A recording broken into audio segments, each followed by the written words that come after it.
Hello everybody, I would like to welcome you into the new year 2015 and do, as I had announced previously, a first follow-up video on some little evaluations that I've been able to do during my holiday.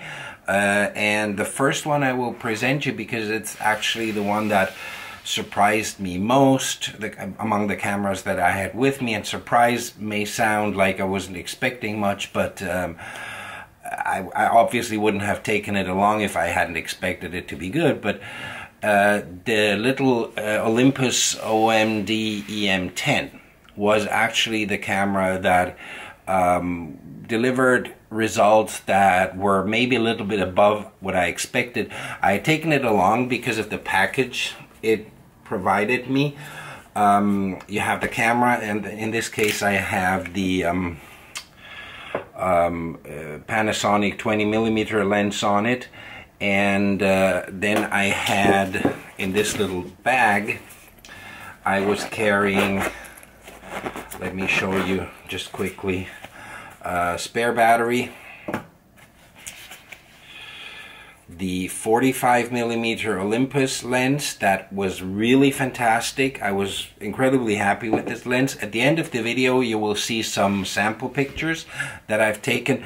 Most of them, at least like the flower ones, things like that, were taken with the 45mm lens, and I have to say, for the price, it's definitely a fantastic lens.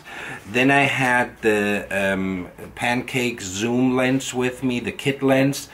I haven't used it very much. I'm not such a huge fan of these focal lengths in zooms.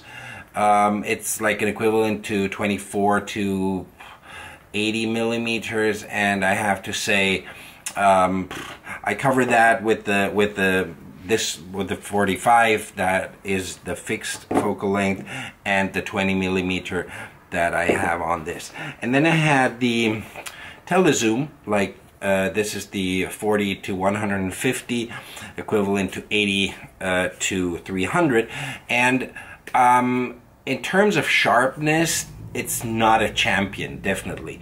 But since I had gotten it basically within the kit and just adding about €100, not even, it was worth trying. And it's a lens that gives you the additional reach that you may miss otherwise. And there's one or two pictures in the sample picture, among the sample pictures that were taken with this lens, just to show you, like, it's still a valid lens for the price, and it's nice to have it with you because basically, I mean, you have three lenses here plus the one on the camera, and this is all the kit you carry with you. So let me get into a few details. Just, I don't want to say too much. There have been complaints that I talk too much and I don't show any samples. Other people may actually be watching these videos to get an impression or an idea of the camera, and the images that are taken with the camera depend on the situation, the photographer, and so many other things. So let me just give you my ideas of what this camera is really good for. It's small. It carries very well because it handles very well. I mean, it's not one of those like the GM1 that I used to have from Panasonic. That was actually too small. I mean, it's something that may even slip out of your hand. This one holds really well, but it's actually still very, very small. The battery life, I had a second battery with me, but it never really gave me any trouble. The flip screen, no problem. What I've realized, and I may have mentioned that before, the setting rings here, these dials here, with no specific functions, the function depends on the settings you're in. Especially this front one, that under normal circumstances is exposure compensation. It's very easy to turn. It's really, really easy. So you hold the camera like this, and your index finger is exactly on that dial. So you may just by bumping it around hit that dial and change your settings.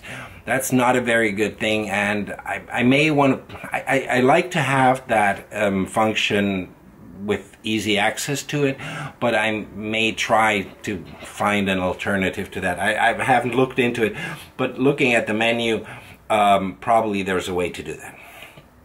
Another thing, and that's probably the only thing I really don't like about this camera, is having the on-off switch here on the bottom of the back of the camera, and that really is something that bothers me a lot.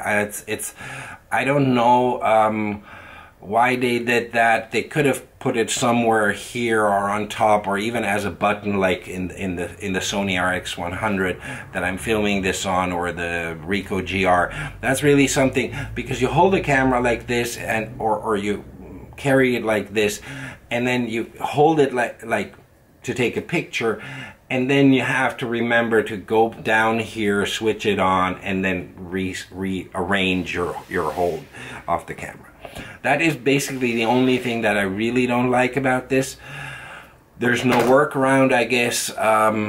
It's just the way it is. And one other little thing is when you review the picture you've just taken, and you want to zoom in, and that may be something that I just haven't found yet, or that can be changed. Basically, you have this dial here, and that's for zooming into a picture. But before you can do that, if you're in the preview, in the review mode, you will have to press the play button that is up here, and then you can zoom into the picture. Maybe that's something, if somebody out there knows something about this, or if I'm wrong about this, I would be happy if you could give me a hint on that in the comment section below.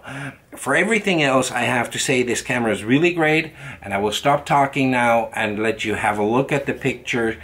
I will show every picture for a few seconds, actually maybe like up to 6 or 7 or 8 seconds, for you to have a thorough look at them. I'm really impressed with this camera. In the Micro Four Thirds area, this is currently, if you look at the quality and size ratio, fantastic. Image stabilization, huge thing. If I can avoid it, I will never get another camera without image stabilization. Actually, I'm hoping Leica will produce the M11 or something like that with image stabilization. They won't probably, but whatever. So without any further things to say, have a look at the pictures, comment if you like, subscribe if you like, and I will be following up soon with some other impressions on other cameras that I had with me. So Happy New Year again, and I'll keep you posted. Thanks, and bye-bye.